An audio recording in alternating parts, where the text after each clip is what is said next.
ये है अंटार्कटिका जो सदियों से इंसानों की पहुंच से दूर और उनके लिए एक बहुत बड़ी मिस्ट्री रहा है। चाहे वो ब्लड वाटरफॉल्स हो, मिस्टीरियस एनिमल्स हो, अंडरग्राउंड लेक्स हो या बर्फ के नीचे दबे हुए शहर। अंटार्कटिका के बारे में कई ऐसी मिथ्स और मिस्ट्रीज हैं जिनका आज भी सुराग नहीं लगाया जा सका। अंटार्कटिका दुनिया का वो अकेला कॉन्टिनेंट है जहां कोई इंसान नहीं रहता, क्योंकि यहाँ पर टेम्परेचर -90 डिग्री सेल्सियस तक चला जाता है। इसके साथ साथ यहाँ पर 300 किलोमीटर पर आवर की स्पीड से बर्फ के तूफान भी आते हैं। इसी तरह अंटार्कटिका दुनिया का सबसे ड्राई कॉन्टिनेंट भी है। इतना ड्राई कि आपको शायद ये जानकर हैरत होगी ग्लेशियर डेजर्ट भी कहा जाता है, क्योंकि यहाँ पर सिर्फ 51 मिलीमीटर बारिश होती है। बिस्तर के बावजूद पिछले कई 100 साल से बहुत से कंट्रीज अंटार्कटिका का कंट्रोल लेने की कोशिश कर रहे हैं। अंटार्कटिका का ये मैप देखें, इस हिस्से को फ्रांस क्लेम करता है, इस पार्ट को नॉर्वे क्लेम करता है, ऑस्ट्रेलिया इस सारी राइट साइड को क्लेम करता है। इसी तरह ब्रिटेन, चिली, अर्जेंटीना और न्यूजीलैंड भी अंटार्कटिका के कुछ हिस्सों को क्लेम करते हैं। लेकिन आखिर इसकी वजह क्या है? बर्फ की इस तह के नीचे आखिर ऐसा क्या है कि दुनिया की सुपर पावर्स इसका कंट्रोल लेना चाहते हैं? आज हम सॉल्व करने जा रहे हैं अंटार्कटिका की कुछ मिस्ट्रीज, और साथ ही में हम इसकी भी खोज लगाएंगे कि अंटार्कटिका को असल में डिस्कवर किसने किया था। और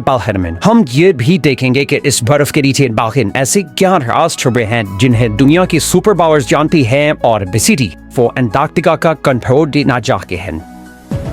अंटार्कटिका किसने डिस्कवर किया? Depends on who you are asking. Britishers कहते हैं कि अंटार्कटिका उन्होंने डिस्कवर किया था, जबकि रशियंस कहते हैं कि सबसे पहले उन्होंने यहाँ कदम रखा था। लेकिन अंटार्कटिका का जिक्र आज से कई हजार साल पहले ग्रीक फिलोसोफर एरिस्टोटल ने किया, जब उसने कहा कि जमीन गोल है और नॉर्थ और साउथ पोल एक दूसरे के मिरर इमेजेस। 2021 में रॉयल सोसाइटी ऑफ न्यूजीलैंड की एक स्टडी पब्लिश हुई जिसमें यह कहा गया कि हिटर ऑस्ट्रेलिया के पास पोलिनेशियन आइलैंड्स पर रहने वाले माओरी लोग शायद पहले इंसान थे जो 7वीं सदी में अंटार्कटिका पहुंचे थे, क्योंकि उनकी पुरानी कहानियों में एक ऐसे बर्फीले कॉन्टिनेंट का जिक्र मिलता है जो जमीन की सदर्न साइड पर है। रिकॉर्डेड हिस्ट्री में ब्रिटिश ऑफिसर जेम्स को वो पहला यूरोपियन था जो अंटार्कटिक सर्कल क्रॉस इधर अंटार्कटिका के पास पहुंचा, लेकिन वो अभी अंटार्कटिका से 130 किलोमीटर दूर ही था कि उसने अपनी शिप वापस मोड़ी, क्योंकि उसे अंटार्कटिका तो नजर नहीं आया, लेकिन पानी में बैठे हुए आइसबर्ग जरूर नजर आए। और समुद्र के देवर नजर थे कि शिप को आगे देकर जाना बहुत खतरनाक था। इसीलिए जेम्स हुक ने कहा था कि इस सदर्न कॉन्टिनेंट तक पहुंचना इतना खतरनाक है कि शायद ही कभी कोई इंसान यहाँ तक आए। कैप्टन कुक के बाद और भी बहुत से लोगों ने अंटार्कटिका डिस्कवर करने की कोशिश की, मगर वो कामयाब नहीं हो सके। फिर 19वीं सदी के आते ही इकोनॉमिक डोमिनेंस के लिए कंट्रीज के बीच एक कंपटीशन शुरू हो गया। दुनिया अब एक न्यू वर्ल्ड ऑर्डर की तरफ बढ़ रही थी। रिसोर्सेज और नए ट्रेड रूट्स डिस्कवर हो रहे थे। इंडस्ट्रीज लग रही थी। हर कंट्री आने वाली नई सदी में सुपर पावर बनना चाहता था और इसीलिए एक्सप्लोरेशंस वुरूज पर थी। ऐसे में 1819 में रशियन एम्पायर ने रशियन एक्सप्लोरर फेबियन वॉन बेलिंग्सहाउजन को ये टास्क दिया कि वो पूरी दुनिया के गिर्द चक्कर लगाए और नई कंट्रीज और कॉन्टिनेंट्स डिस्कवर करे। 1820 में फेबियन ने कैप्टन कुक की प्रेडिक्शन गलत साबित की और यहाँ सदर्न ओशन में पहुंचकर अंटार्कटिका को बहुत करीब से देखा। गोही उसने अंटार्कटिका पर कदम नहीं रखा था, मगर उसे मॉडर्न हिस्ट्री का वो पहला इंसान कहा जाता है जिसने अंटार्कटिका को देखा था। फिर 1900 से 1920s के बीच बहुत से एक्सप्लोरर्स ने अंटार्कटिका का रुख किया। British explorer Robert Falcon Scott 1911 में अपनी टीम के साथ अंटार्कटिका पर उतना और तकरीबन 400 माइल्स तक आगे रहा, मगर फिर खराब मौसम और भूख की वजह से उसे वापस पलटना पड़ा। लेकिन वापसी का यह सफर बहुत ही भयानक साबित हुआ। स्कॉट और उसकी टीम सख्त सर्दी और बर्फानी तूफान में फंस गई और इन सब की मौत हो गई। वर्ल्ड वॉर 1 के बाद बहुत सी कंट्रीज ने यहाँ अपनी टीम्स भेजी और इस कॉन्टिनेंट को क्लेम करने की कोशिश की। 1939 में हिटलर के कहने पर जर्मन एयरफोर्स में यहाँ नाजी फ्लैग्स भी गिराए ताकि इस एरिया को नाजी जर्मनी के कंट्रोल में दिखा सके। वर्ल्ड वॉर 2 के बाद बहुत सी कंट्रीज ने यहाँ रिसर्च स्टेशन सेटअप किए और यही से फिर अंटार्कटिका के बारे में इन मिस्टीरियस डिस्कवरीज होना शुरू हुई। पहली और बड़ी मिस्टीरियस डिस्कवरी ये है कि किसी जमाने में अंटार्कटिका पर बर्फ नहीं बल्कि घने जंगल थे। इंपीरियल कॉलेज ऑफ लंदन के साइंटिस्ट्स के मुताबिक यहाँ फॉसिलाइज्ड वुड मिली, जिससे पता चलता है कि करीबन 90 मिलियन ईयर्स पहले अंटार्कटिका एक गर्म कॉन्टिनेंट था जहां पर घने जंगल होते थे। इसके अलावा उन्हें यहाँ कुछ ऐसे इंसेक्ट्स के फॉसिल्स भी मिले जो सिर्फ गर्म इलाकों में होते हैं। अंटार्कटिका के बारे में दूसरी बड़ी और मिस्टीरियस डिस्कवरी ये थी कि इस 3 किलोमीटर की बर्फ के नीचे 400 लेक्स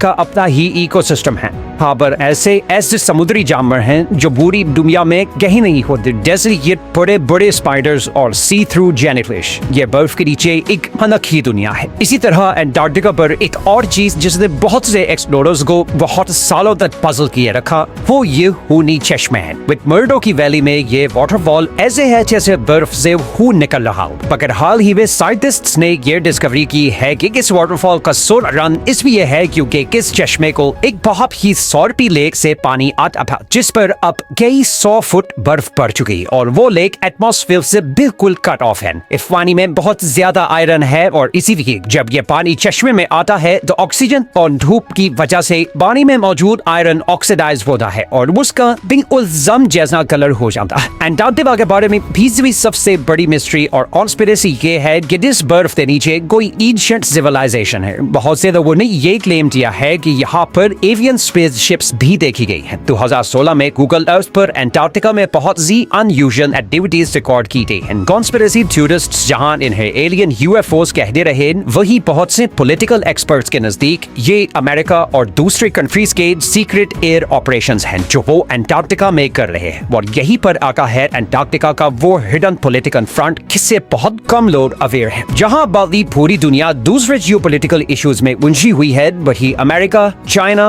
और सोवियत यूनियन प्रेजेंटली एंटार्क्टिका पर एक्सपेडिशंस भेज रहे हैं। इनफैक्ट चाइना ने तो वहां अपने मल्टीपल रिसर्च स्टेशन सेटअप किए। 1959 की एंटार्क्टिक ट्रीटी के मुताबिक कोई भी कंट्री एंटार्क्टिका में साइंटिफिक इन्वेस्टिगेशंस कर सकता है, बस उसे इन स्टडीज का रिजल्ट सब कंट्रीज के साथ शेयर करना मुमकिन। 1992 में यूएस जियोलॉजिकल डिपार्टमेंट के सर्वे में ये डिस्कवरी सामने आई कि एंटार्क्टिका में 500 billion barrels in natural gas और ऑयल के रिजर्व्स हैं। लेकिन चाइना और ये दूसरे कंट्रीज इस ऑयल और गैस के लिए एंटार्क्टिका में इंटरेस्टेड नहीं है, बल्कि हाल ही में एंटार्क्टिका में बहुत ही बड़ी क्वांटिटी में नियोडिमियम, फ्रेजियोडिमियम, टर्पियम और डिस्प्रोजियम जैसे रेयर अर्थ मिनरल्स के रिजर्व डिस्कवर्ड हुए हैं। ये वो मिनरल्स हैं जो सारी इलेक्ट्रॉनिक डिवाइसेस में यूज होते हैं और क्योंकि दुनिया का फोकस अब ऑयल और गैस से हटकर इलेक्ट्रॉनिक डिवाइसेस को पावर करने वाले एनर्जी रिसोर्सेज की तरफ जा रहा है, तो इन मिनरल्स की डिमांड ऑयल और गैस से भी ज्यादा है। इलेक्ट्रिक कार्स और आयन बैटरीज ही